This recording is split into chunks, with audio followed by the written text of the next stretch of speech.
In this lecture, we are going to discover for the first time an object. And the first object I wanted to show you is the array. In the last lectures, I assume now you understood primitive types are quite simple data structures in which you can only write or read a value. When you need to do more complex things, you will have to use more complex data structures, you will have to use objects. And the arrays are really interesting, really funny, because with arrays, we will do some funny exercises for beginners. It is an awesome way to practice the way you're doing algorithms. All right? So let's jump into it. This is a single dimensional array, and in Java, a single dimensional array is an array that holds a sequence of elements, all of the same type, accessed through an index. So you can see here all the values written inside it,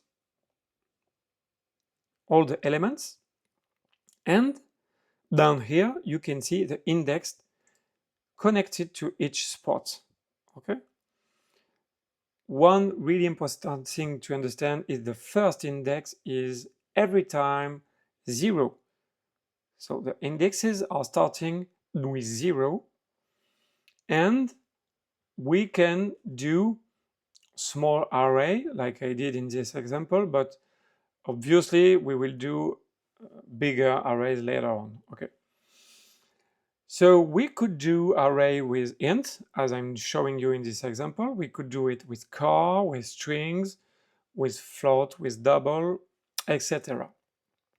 The way we are going to declare and initialize an array is exactly the same way we did with primitive types. Okay?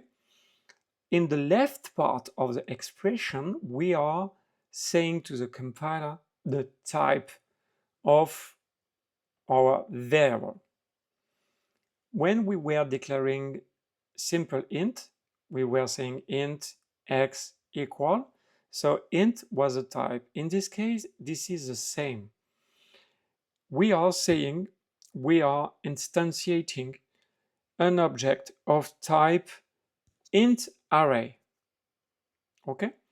So this is a type, and it is an array of ints, but it's written this way, int pair of brackets. Okay? One more time, this is the type as usual, and in this case, the type is an array of ints. So int array. This part of the expression is obviously the name of the variable.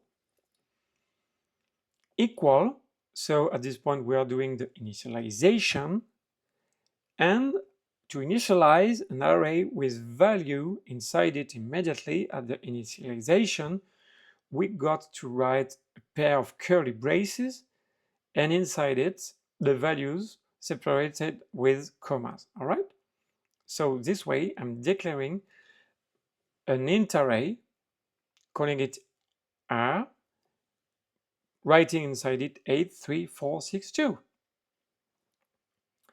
So there are many ways, there are two ways I believe to declare an array, but I choose to show you this way in this example. But in the next lecture I will show you the second way to do it. Anyway, so to summarize, we are in this slide I'm showing you an object which is an array. In this array, this array is a single dimensional array. It's an array with int inside it, and down here we are seeing the indexes. By the way, the indexes are useful to write something in the array or to read the value. Okay, we will see it in the next lecture. I'm hoping everything I told you right now is okay. And in the next lecture, we will do our first declaration and initialization in IntelliJ. I will catch you in the next lecture.